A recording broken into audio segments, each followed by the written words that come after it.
yang sudah melahirkan, anak yang sudah melahirkan itu diaku Statement anu menyebut bahwa si anak-anak nanti dijantankeun anu karena dia berkedok yayasan, si anak hasil persetubuhan si Ustadz Jangat aja panti asuhan kan. Korban yang dikuasakan ke Bapak. Ya, pertama itu pada bulan Mei, 18 Mei, awalnya dari yang datang ke saya itu 3 orang. Tiga orang itu yang memang ada yang sudah melahirkan, ada yang sedang mengandung. Nah ini saya lihat bahwa betul dari kasat mata dia sedang hamil. Dan setelah dibawa saya ke Polda untuk bikin laporan di Polda, setelah membuat laporan beberapa hari setelah laporan divisum dan mereka terbukti mereka sudah ada tanda-tanda dari persetubuhan itu. Kemudian dari 3 itu bertambah.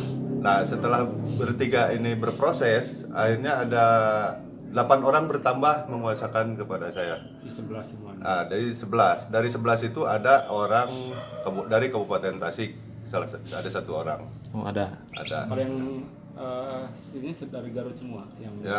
Yang 10 itu dari Garut semua. Kalau yang 10 ini kondisinya yang sudah melahirkan, Bro? Itu yang sudah melahirkan itu emang ada sekitar 8 ya. 8 ya. 8 orang kalau nggak salah. Pak, yang sudah melahirkan. ini kan prosesnya cukup panjang ya. Ya. Saat ini sudah di persidangan, Pak.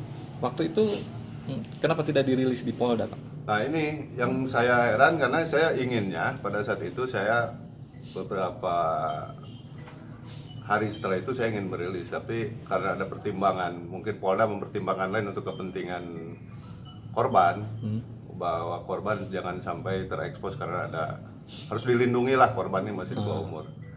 Nah tapi di sisi lain saya berpikir ini harus diekspos karena ini yang diekspos itu bukan korbannya tapi pelakunya. Saya mengkhawatirkan setelah ini proses persidangan dilaksanakan dan menjalani hukuman, setelah keluar hukuman si pelaku mengulang lagi perbuatannya, sementara publik tidak tahu bahwa orang ini pernah melakukan itu. Bisa aja dari sekarang kemarin dia di Kota Bandung, kemudian setelah keluar penjara dia di kabupaten lain membuka pesantren dengan modus yang sama.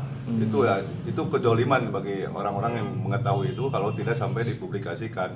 Ini untuk menjaga ke depan keselamatan anak-anak, ya, untuk harapan orang tuanya. Karena saya melihat orang tua yang di sini aja saya ikut sakit hati gitu ya, karena itu satu-satunya harapan orang tua untuk memajukan anaknya, untuk mencapai anaknya menjadi orang sukses, berakhlak yang tinggi, berpengetahuan yang cukup, tiba-tiba dirusak oleh oknum dari pesantren itu sangat menyakitkan sekali.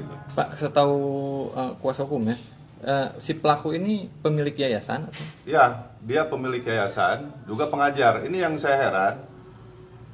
Pesantren itu santrinya adalah perempuan semua. Yang mengajarnya 1 orang si oknum itu laki-laki. Harusnya kan kalau santrinya perempuan, pengajarnya harus perempuan. Ini nggak ada perempuan itu, dan laki-laki itu si Ustadz itu tinggal di sana, mengajar di sana sendirian tanpa ada pengawasan pihak lain. Nah ini yang menjadi dia melakukan berulang-ulang itu, merasa tidak ada yang mengganggu atau menghalang-halangi.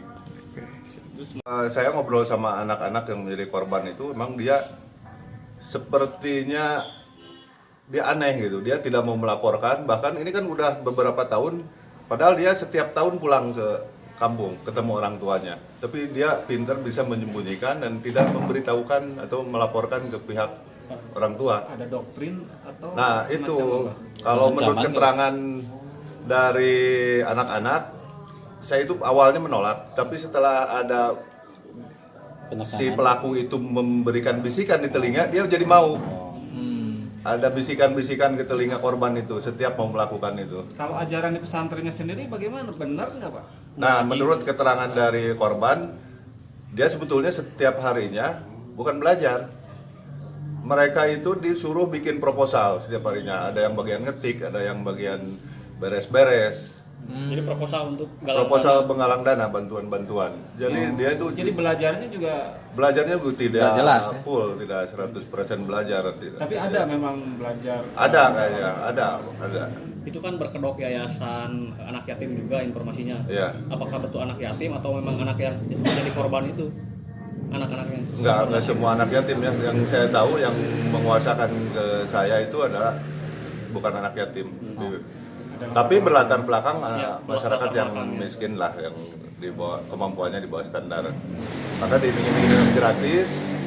Ya siapa yang tidak mau ingin anaknya berakhlak mulia, berpengetahuan, berpendidikan, ada peluang gratis, dia mau dengan